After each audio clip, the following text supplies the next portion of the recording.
Gracias por escuchar nuestros audios y podcast en RTVE Play Radio y en nuestra aplicación móvil de RNE.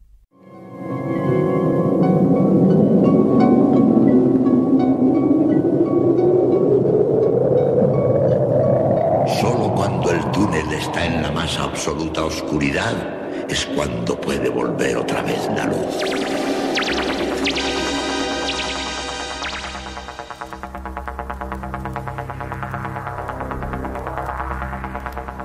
Estás entrando en el espacio en blanco. Una puerta a nuevas dimensiones de la existencia. Una nueva perspectiva sobre la realidad. Espacio en blanco.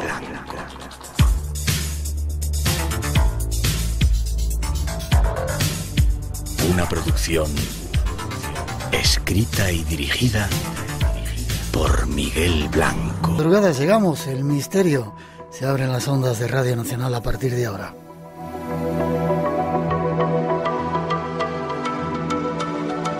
Y lo comenzamos en directo desde el estudio 101 de la Casa de la Radio, como son las 2:08, 1:08 en las Islas Canarias, con los saludos de todo el equipo que esta noche se encarga de realizar el programa. Un equipo formado esta noche en la parte técnica por Pedro López y Javier Campos, Natalia Sotillos en la realización y coordinación, Rosa Rodríguez en la locución y producción, y este que os habla, Miguel Blanco. Un placer estar de nuevo juntos, viajando por estos universos que nos interesan.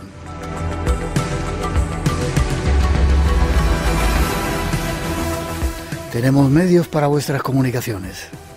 Estos son nuestros medios de contacto. El teléfono gratuito del directo 900-137-137. Nuestro email espacioenblanco@rtv.es. El WhatsApp 633 50 50 11. Y si deseas unirte a nosotros en las redes sociales Facebook, Instagram y Twitter, teclea eBlanco Radio. Te esperamos. Conecta con nosotros. Y hoy hay premios, como casi siempre, y además dobles. Queremos invitaros a caminar y tenemos 10 entradas dobles para un preestreno de un documental increíble que se va a celebrar en Madrid. Vamos a dar información hoy a lo largo del programa y podéis intervenir en ello a través de las redes sociales, eBlanco Radio en Facebook, Twitter e Instagram, a través de nuestro número de teléfono, un WhatsApp si queréis enviar, 633 50 50 11, o mandando un email a espacioenblanco@rtv.es.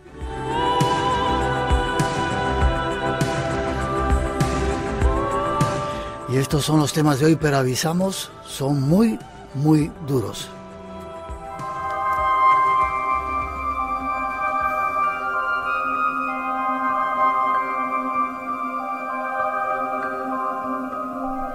Pocas veces se tiene la oportunidad de compartir tiempo con los maestros. Hoy es una de esas ocasiones. Alguien que ha sido testigo a veces incómodo de algunos de los pasajes más sangrientos de nuestra moderna historia. Hoy os invitamos a sentaros en una mesa y quizás a tomar un café. Cafés con el Diablo es una sucesión de entrevistas con asesinos políticos en serie, con torturadores, con criminales de lesa humanidad que se sinceran hablando de sus actos. El soldado no pierde la conciencia, cumple las órdenes. Si a mí me dicen, mátelo a usted, vengo y lo mato. Después que se haga cargo superior que dio la orden. Nuestro primer invitado, Vicente Romero, es un maestro del periodismo y de la vida. Él es quien nos invita. Y en la mesa, algunos diablos de nuestro mundo. Será nuestro primer tema.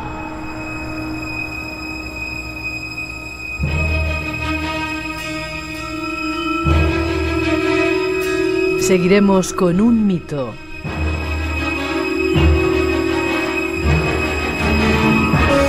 La mesa está preparada y los invitados ya han llegado. Bienvenidos.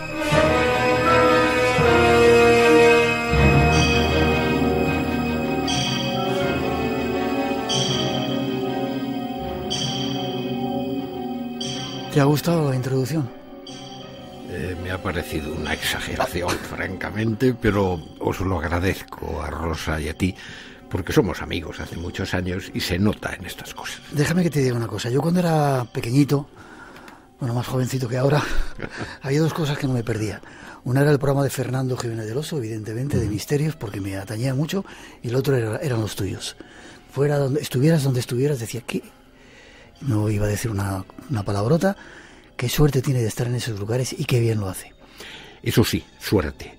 La suerte de haber podido vivir todas esas situaciones que fríamente podríamos decir históricas, pero que dan lugar a una serie de situaciones humanas, porque en esas situaciones límites se manifiesta siempre lo mejor y lo peor del género humano, y es una suerte poder asistir a ello, vivirlo. Y suerte nuestra que vengas a contarlo. Déjame que te presente para quien no te conozca, que no lo creo. Periodista español del área internacional de los servicios informativos en nuestra casa, Radio y Televisión Española. Hiciste Informe Semanal y en Portada, que yo creo que era el programa que yo no me perdía, hace muchos años. Comenzaste en el diario Pueblo, donde estábamos ahora hablando de ese montacargas que subía y bajaba ahí, yo creo que nos vimos.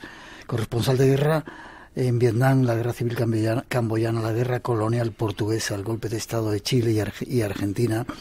Estuviste en Mozambique, Sierra Leona, Somalia, Siria, Antigua Yugoslavia, Irak, Afganistán. Has estado en todos los follones que ha habido. La Asociación Pro Derechos Humanos te concedió el premio de periodismo de los derechos humanos en el 2006. Cruz Roja Española también. Ondas Internacional. Montones y montones de premios. ¿Cómo se siente uno con todo esto? Abrumado cuando lo oigo en tu boca, porque en definitiva pues son muchos años de oficio y efectivamente muchos países, muchas situaciones. Lo de menos son los premios en sí. Lo importante es el reconocimiento de la gente, del público, de los espectadores, en primer lugar, que hace que pienses que tu trabajo está siendo útil, ¿no?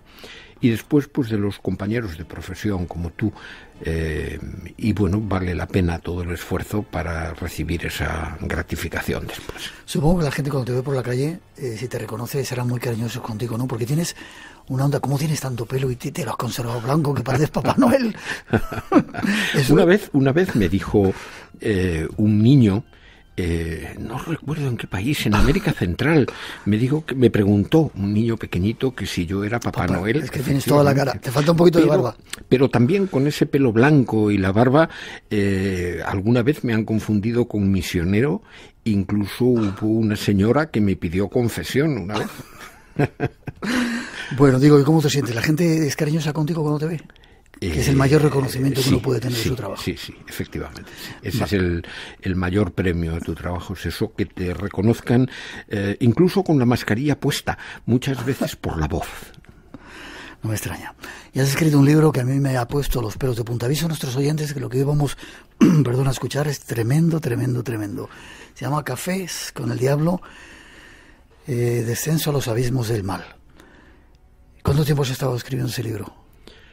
No mucho, Miguel, porque lo comentaba con Rosa hace un rato, porque he sido siempre muy ordenado y he conservado siempre los textos, las grabaciones, de manera que no ha sido difícil volver la vista atrás y volver a recoger todas aquellas atrocidades que me tocó escuchar de boca de distintos responsables de matanzas, de represiones, de actos de barbarie política, ¿no?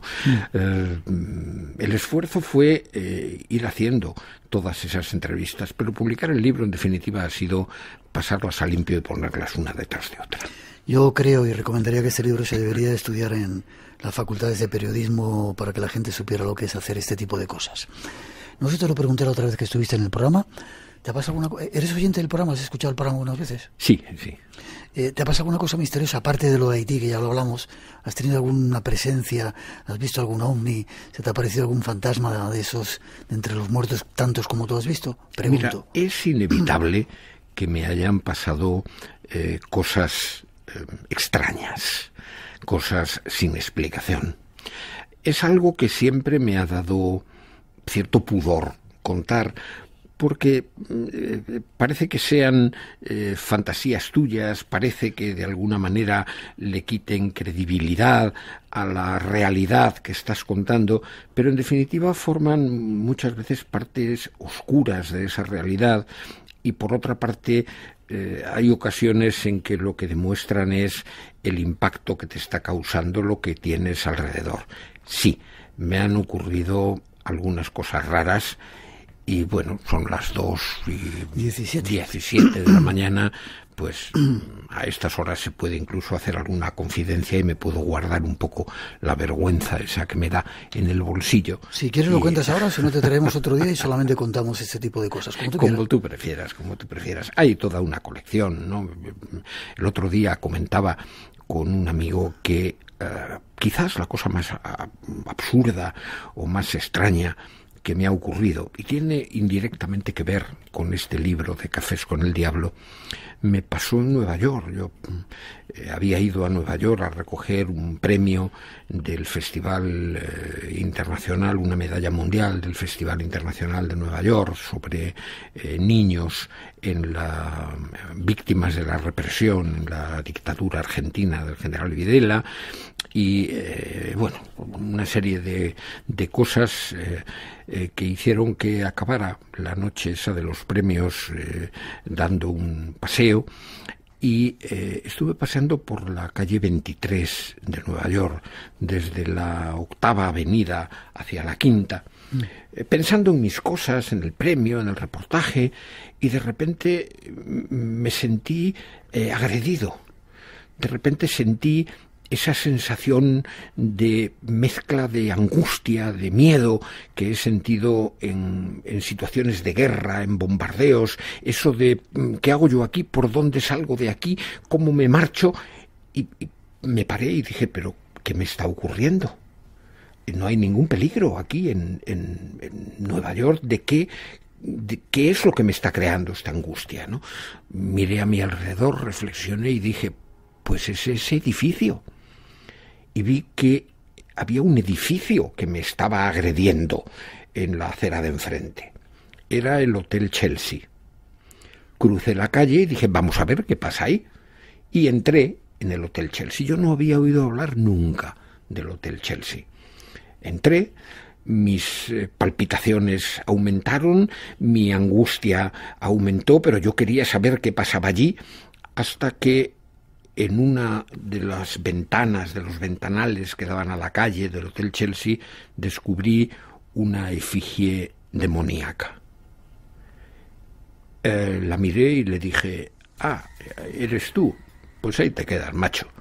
Y me di media vuelta, aliviado de que había encontrado aquello y de que me libraba de ello. Y salí de allí pensando, te estás volviendo loco, Romero. Tú que no crees en Dios, vas a estar influenciado por una imagen del diablo. Pero bueno, no le di más importancia. Aquello se pasó, era una neura de las muchas que tengo, y comentándolo con un compañero de televisión, con Antonio Gálvez, que ya no está entre nosotros, Antonio, que era muy ordenado, se dedicó a buscar en Internet y encontró todo lo que había pasado en el Hotel Chelsea. En el Hotel Chelsea había habido suicidios, había habido asesinatos, era un lugar tradicional de los grupos satanistas de Nueva York y tenía una leyenda siniestra enorme que me habría podido influenciar si yo la hubiera conocido antes, pero yo no la conocía, la conocí a toro pasado, que se dice. Y bueno, pues sí, aquello quedó en mi cabeza pues como una situación insólita de las que no se pueden contar y que, bueno, pues aquí sí. Contigo sí. Aquí sí.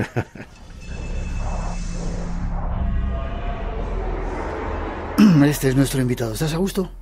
Sí, claro, ¿cómo no lo voy a estar? Vamos a tomar unos cuantos cafés con el diablo. Es el tema de esta noche, 900-137-137, si queréis intervenir. Y vamos con ello tras esa primera introducción.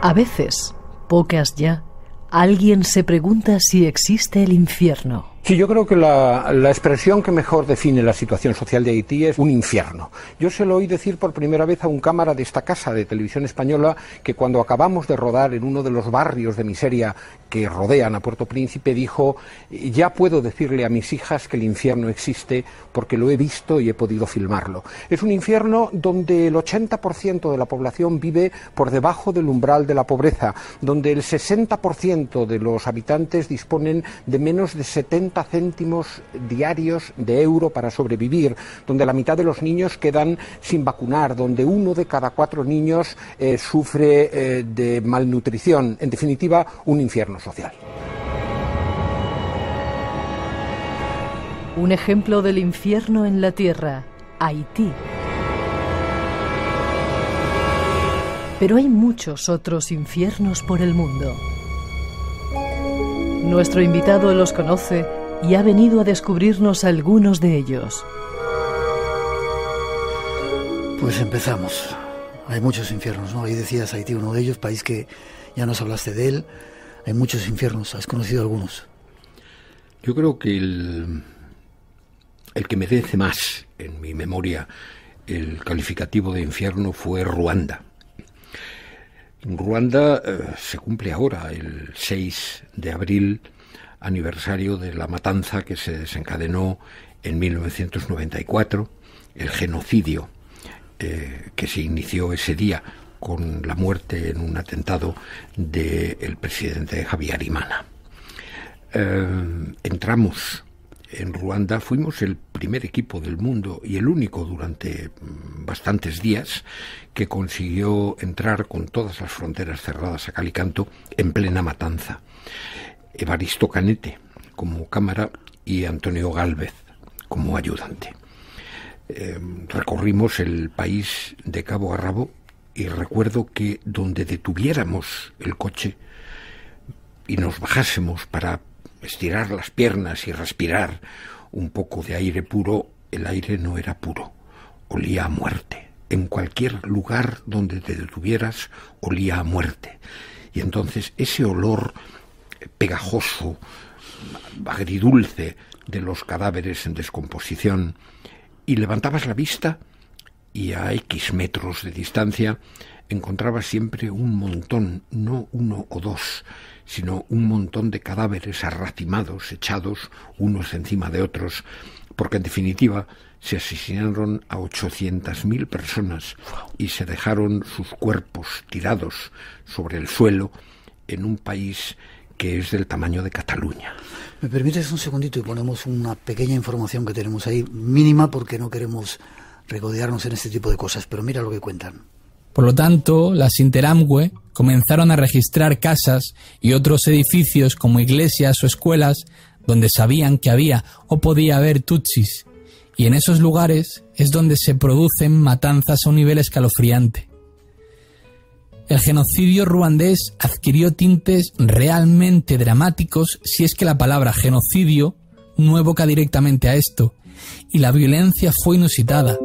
Se ejecutó a miles de personas diarias. La media asciende a 10.000 personas a día, a machete, a hacha, con porras, con piedras. Los que más suerte corrían morían tras ser disparados con armas de fuego o con granadas. Los que menos suerte corrían eran primero torturados, veían cómo asesinaban a sus seres queridos y luego eran ejecutados tras largo tormento. No queremos escuchar más. Tremendo lo que ocurrió, ¿verdad? Sí, además aquello se predicó oficialmente desde la radio, desde la llamada Radio Libre de las 1000 Colinas. Constantemente se lanzaban a las ondas mensajes que se podían resumir en la frase de «mate usted a su vecino».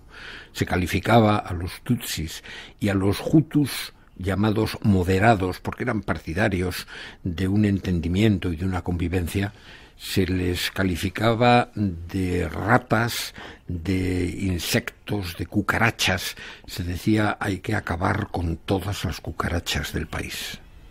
Tremendo. Este es un avance de lo que espera esta noche. 12:27, 1:27 de las Islas Canarias.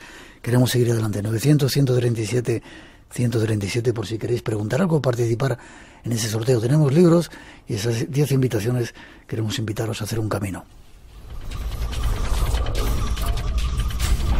Escucha de nuevo Espacio en Blanco en RTVE Play Radio.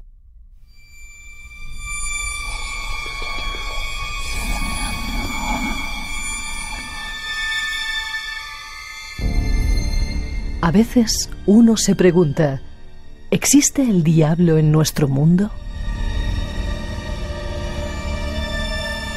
Y la respuesta de nuestro invitado es que sí, que existen muchos en la Tierra.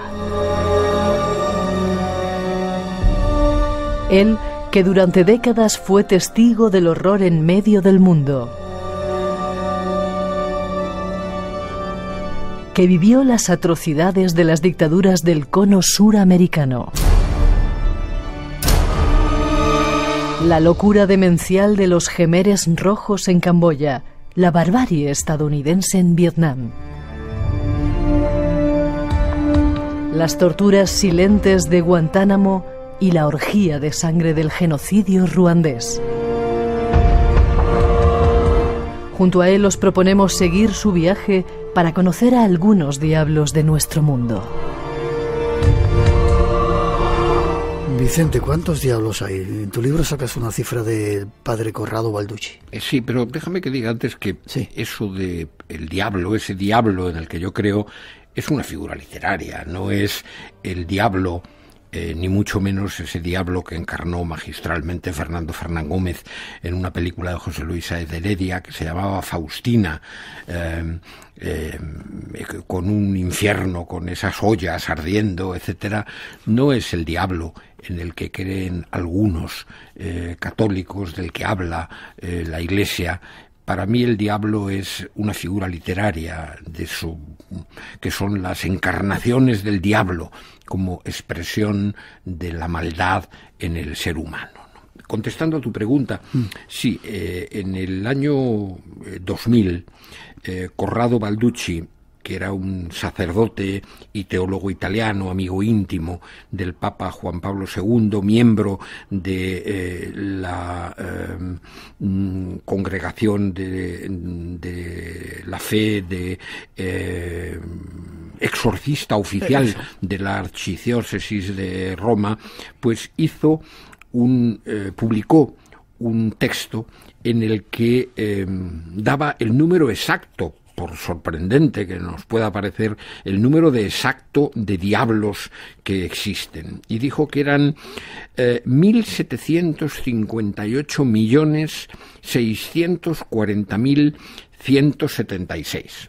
Empezando por cuestionar si el diablo existe o no, que para mí no, claro, si no creo en Dios, ¿cómo voy a creer en el diablo, no?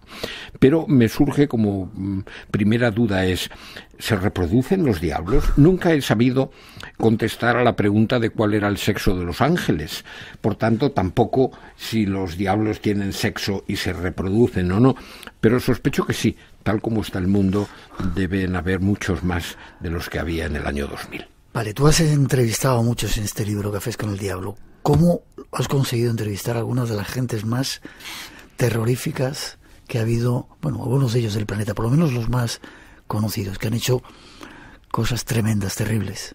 Pues la verdad es que no me explico cómo he conseguido hablar con ellos, o mejor dicho, cómo ellos han aceptado a hablar conmigo, porque a lo largo de los años se iban publicando esas entrevistas con colegas suyos, esas entrevistas con agentes de la represión, con torturadores, con personas que han sido responsables de la muerte o la desaparición de miles de personas, y sin embargo esos personajes siniestros han seguido aceptando sentarse a tomar un café conmigo, a veces en sus propios domicilios, un café en un ambiente cordial, con unas pastitas, con su mujer al lado, en un ambiente de cierta cordialidad que es imprescindible en esforzarte en mantener para conseguir esos relatos y esas declaraciones. Lo más difícil para mí no ha sido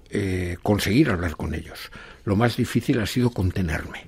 Supongo. El estar escuchándolos y no agarrarlos por las solapas y decirles lo que pensaba de ellos realmente, porque simplemente estaba realizando un trabajo de escucha y de transcripción de su mentalidad, de su manera de ser, y no hacía falta añadir ningún insulto, ninguna consideración.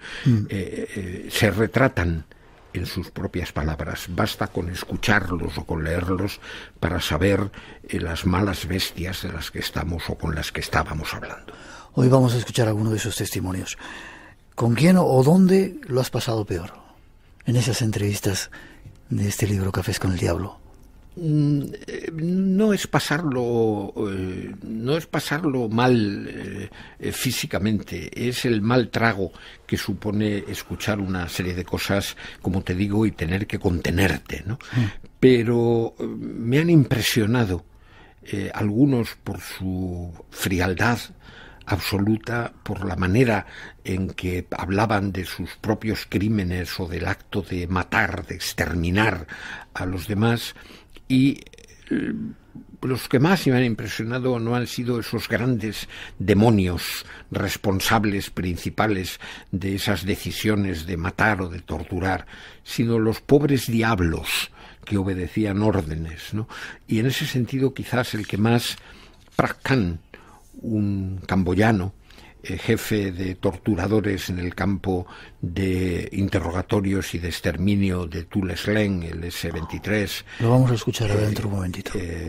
Camboyano, ¿no? Porque hablaba de la necesidad de esmerarse en la tortura, de esmerarse por miedo, porque si no torturaba lo suficientemente duro, lo suficientemente bien, se hacía sospechoso de empatizar con el enemigo y su propia vida corría peligro. De hecho, el único de las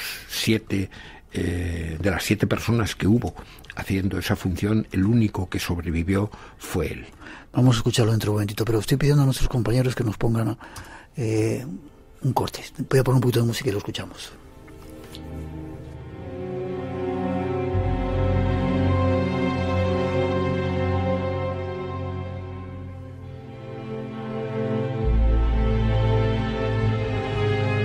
Creo que ya lo tenemos. Este es un ejemplo, luego me vas a contar quién es, pero fíjate lo que te dice. Pienso que habría que haberlos aniquilado a todos. Es mi opinión personal. ¿Por qué?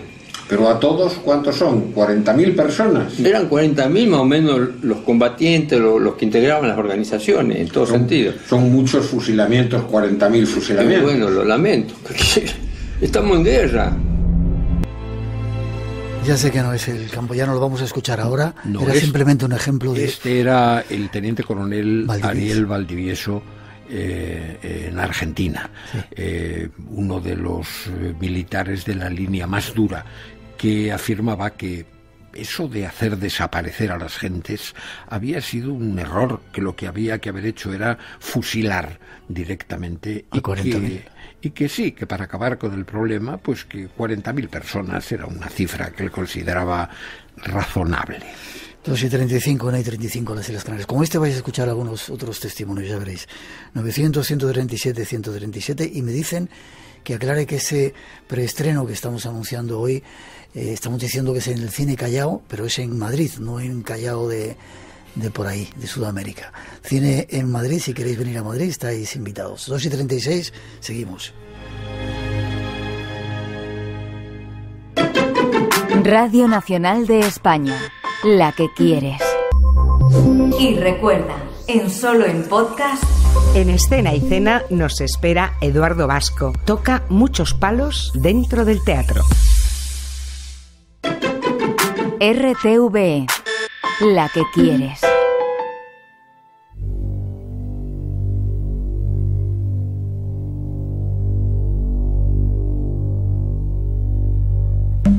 En nuestro mundo, en la historia reciente, se han cometido muchas atrocidades.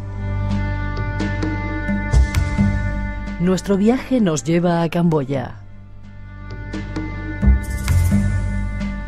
Quien habla es el jefe de los verdugos de Pol Pot en Tu Sleng. Mi tarea consistía en interrogar a los prisioneros y torturarlos, pero de matarlos se encargaba otro departamento. Casi todos llegaban llorando y juraban que eran inocentes. Sospechaban que serían ejecutados, pero yo les aseguraba que si respondían a mis preguntas podrían volver a las comunas.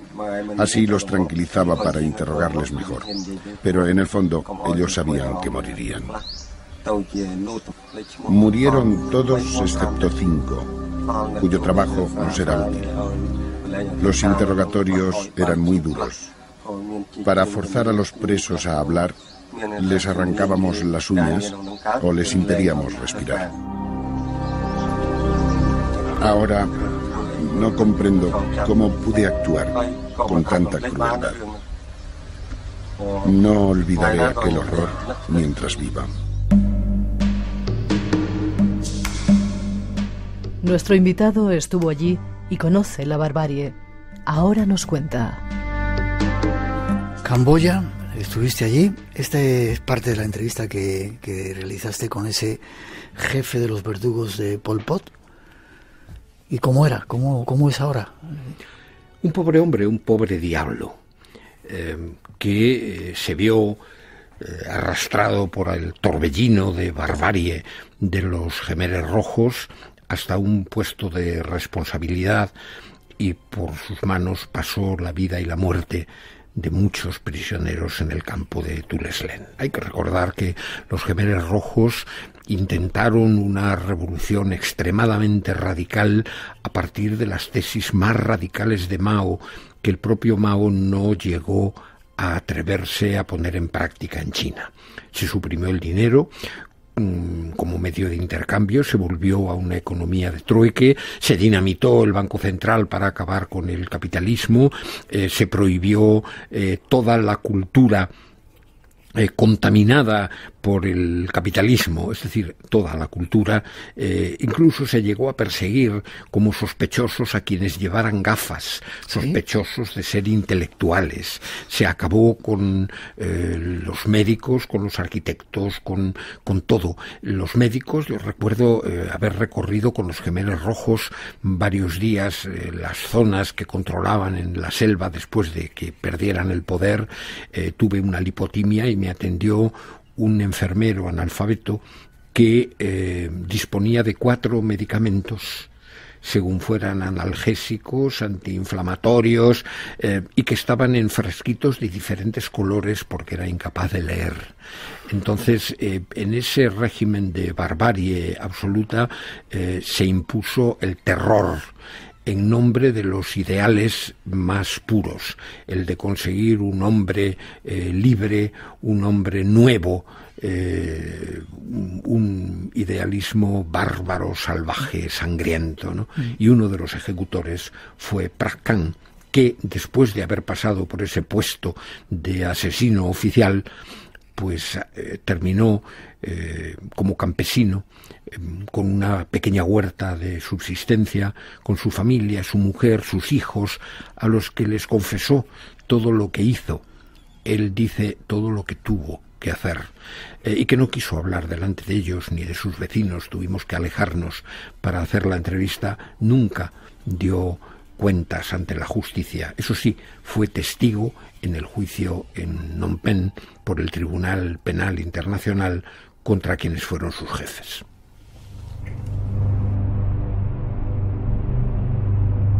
Yo tuve la oportunidad, no suelo contar mucho mis cosas, de visitar esa escuela.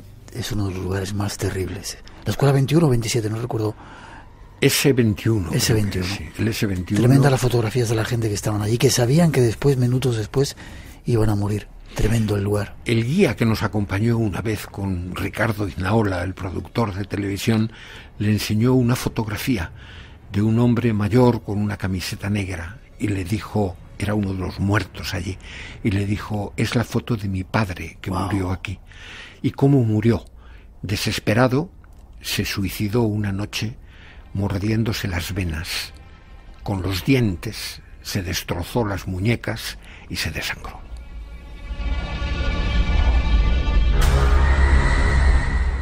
Luego te preguntaré, se me pone la carne de gallina, te preguntaré por qué el ser humano, o cómo llega uno a hacer este tipo de cosas, pero luego sacamos conclusiones. No sé si nos vamos de Camboya, nos vamos a Vietnam. Tremendo también lo que ocurrió, ¿no? Estuviste por allí también.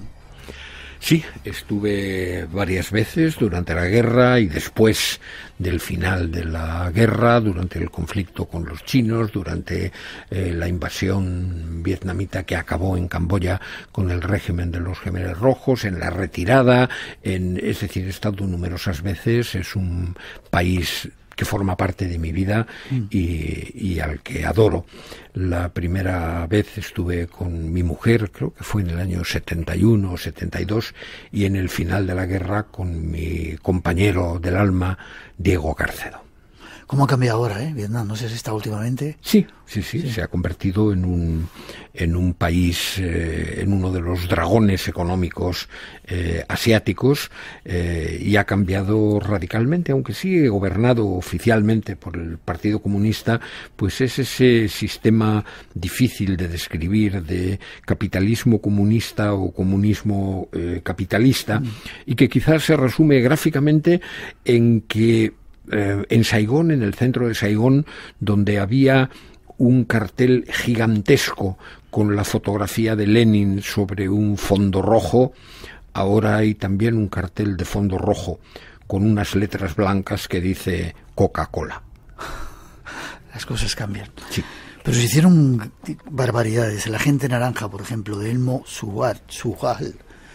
Tremendo, ¿no? Esto de decir, vamos a machacar toda la selva ya que no podemos ir enfrentarnos contra esa gente que se esconde en túneles y todo eso, a tirarles el agente naranja y a dejarles ahí. Sí, el almirante Elmo Zumwalt fue el que ordenó el uso del agente naranja. Él lo justificaba diciendo que sus soldados sufrían muchísimas bajas y que entonces había que utilizar un defoliante para acabar con la vegetación, sobre todo en los márgenes de los ríos, porque ocultos entre la vegetación, los guerrilleros del Vietcong disparaban contra las fuerzas norteamericanas que patrullaban en las lanchas. Se hizo así. El resultado es que esas dioxinas que formaban el agente naranja son terriblemente dañinas, son cancerígenas, y lo que consiguió Zumwalt fue empapar el suelo por el que después tenían que caminar, arrastrarse, ocultarse las propias tropas norteamericanas. Y además de dejar una herencia de cáncer por generaciones entre las poblaciones de Vietnam, la dejó también en un acto de cruel justicia poética entre las fuerzas norteamericanas, que entre las que estaba su propio hijo, llamado como él Elmo Zumwalt, que murió de un cáncer. En el despacho del almirante en Washington, donde tuvimos la entrevista, estaba enmarcada la última carta a su padre de Elmo Zumwalt, diciéndole: papá, hemos combatido juntos en Vietnam y contra el cáncer, y las dos guerras las hemos perdido. El nieto del almirante Zumwalt sufre graves lacras por culpa también del agente naranja.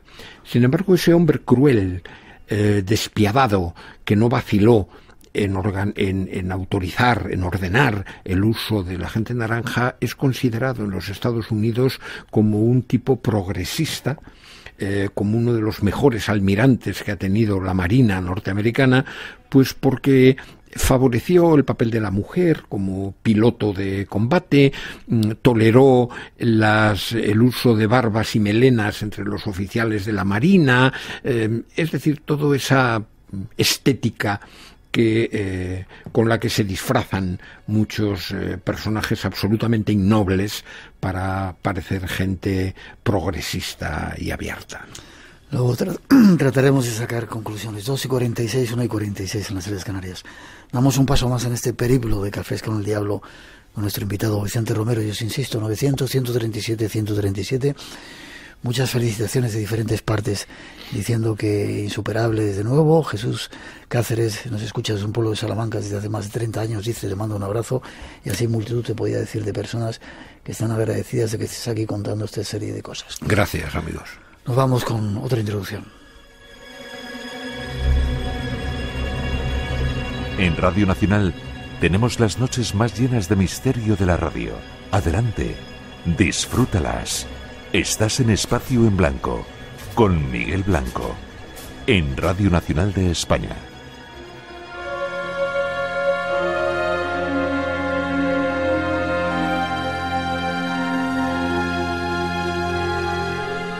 Otro de los países que nuestro invitado visitó, conociendo sus torturas, fue Argentina. Escuchamos las voces de algunos de sus entrevistados. Hemos prometido a la nación combatir la subversión hasta su aniquilamiento. Yo le digo al gobierno, le mete en la cabeza al milico que matar es bueno y que si no mata es un traidor. Usted no va a ver un teniente que como instrucción le dan a hacer tomar un té con leche con el enemigo, porque con el enemigo hay que matarlo. Argentina se convirtió, bajo la dictadura del general Videla y las sucesivas juntas militares, en el paradigma del terror de Estado. Yo pienso que habría que haberlos aniquilado a todos. A mí me opinión personal. ¿Por qué? Pero a todos, ¿cuántos son? ¿40.000 personas? Eran 40.000 más o menos los combatientes, los que integraban las organizaciones, en todo sentido. Son muchos fusilamientos, 40.000 fusilamientos. Bueno, lo lamento. Estamos en guerra. Me preguntaba qué tenía mi papá en la cabeza, cómo mi papá podía acariciarme a mí y venir de torturar a alguien.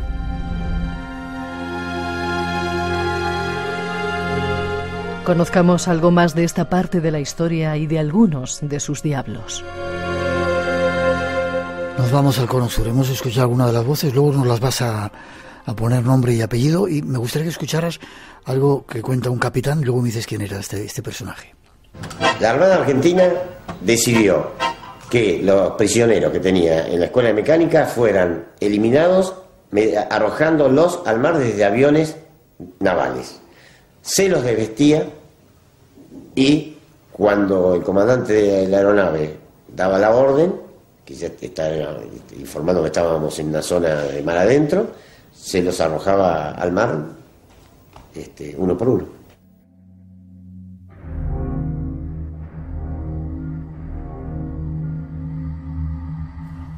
Y se queda tan tranquilo.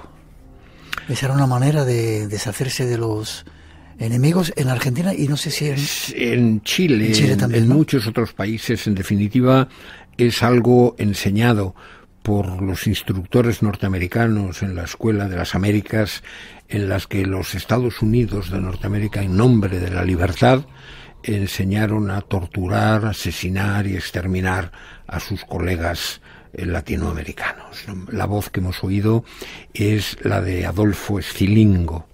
Scilingo formó parte de la tripulación de 2 de los llamados vuelos de la muerte que salían de la Escuela de Mecánica de la Armada. Scilingo, en ese corte de declaraciones suyas de un informe semanal que rodé con el cámara argentino Juan Pangol y con... ¿Te acuerdas de todos los nombres, los compañeros? Son compañeros, son amigos, son hermanos de profesión y de vida. Con Juan Pangol y con Fabio Díaz Suárez, el productor de Televisión Española entonces en Buenos Aires, ¿no? Scilingo lo hacía muy breve. Realmente a los prisioneros se les hacía creer que iban a ser trasladados a otra prisión del sur, incluso se les hacía cantar porque aquello era una buena noticia, celebrarlo, etcétera, y se les ponía una inyección que los drogaba. Después se les hacía subir en los helicópteros, allí se les desvestía y se les arrojaba desnudos al mar por la compuerta de los aviones de carga que los llevaban sobre la desembocadura anchísima, 50-60 kilómetros de ancho del Río de la Plata, o sobre el mar, ¿no? Sus cadáveres a veces los devolvían las aguas, la mayor parte de las ocasiones desaparecían para siempre.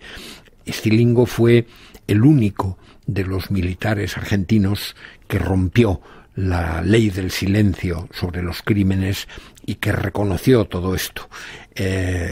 Estilingo vino a España, fue juzgado en la Audiencia Nacional en Madrid, fue condenado a más de 1000 años de cárcel, cumplió 20 y tantos años en la prisión de Soto del Real y ahora vive, no voy a decir exactamente dónde, pero lo visité hace poco en su casa. Estilingo vive cerca de la prisión de Soto del Real, en un pueblo, y todos, no sé si todos los días o varias veces por semana, viene a Madrid, a la calle Atocha. En una iglesia de la calle Atocha trabaja como asistente social, como si con ello quisiera redimirse de todo ese pasado criminal que arrastra.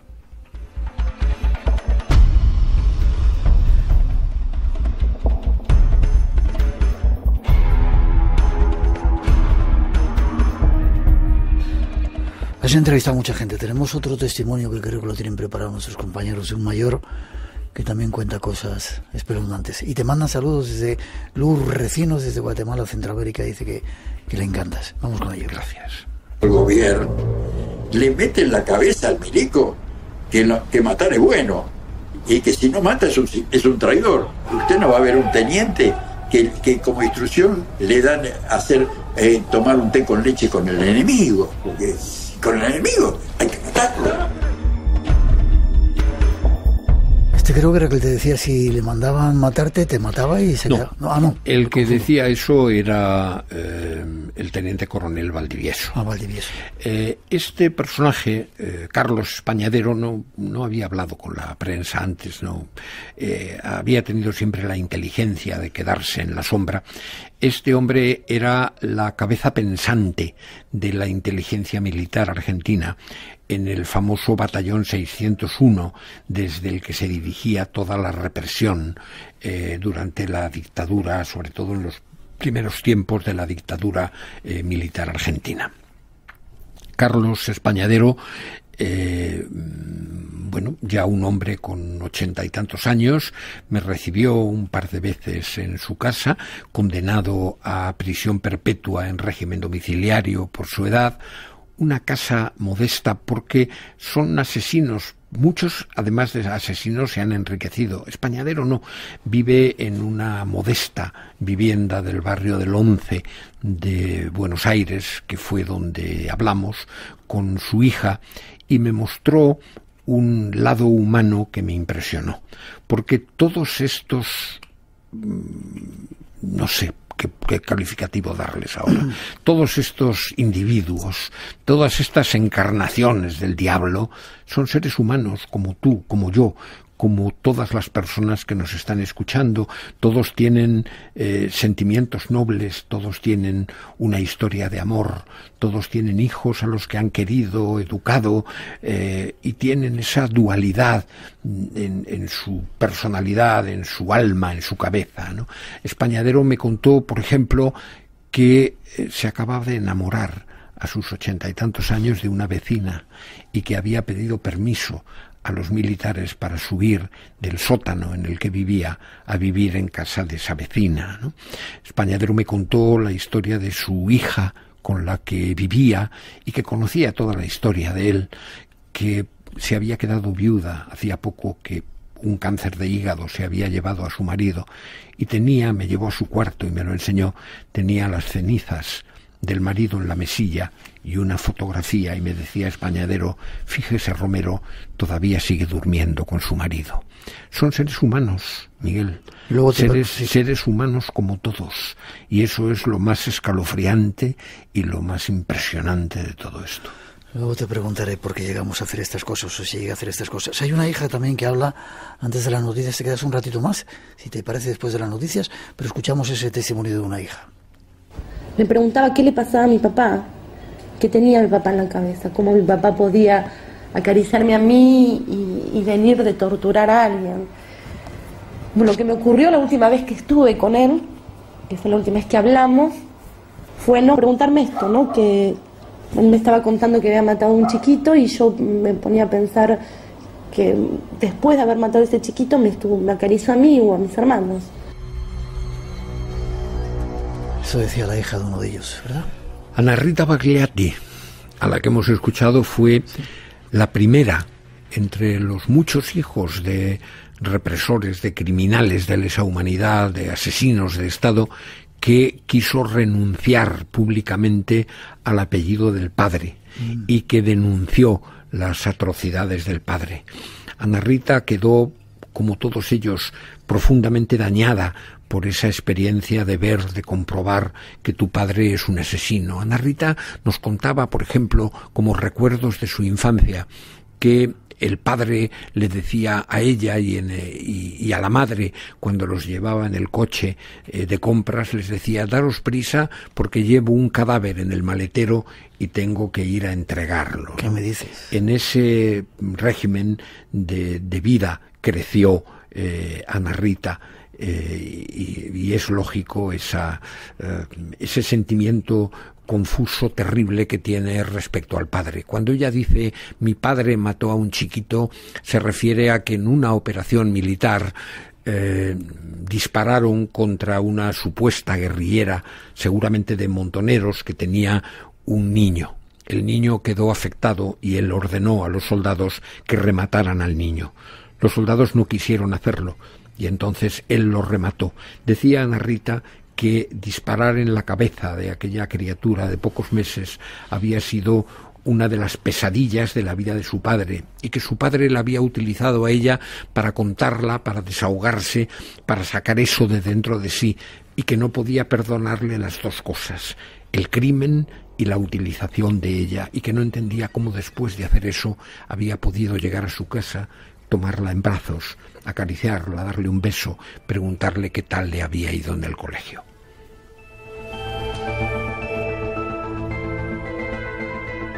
¿Cómo se nota que eres un profesional? Mirabas el reloj para ver la hora.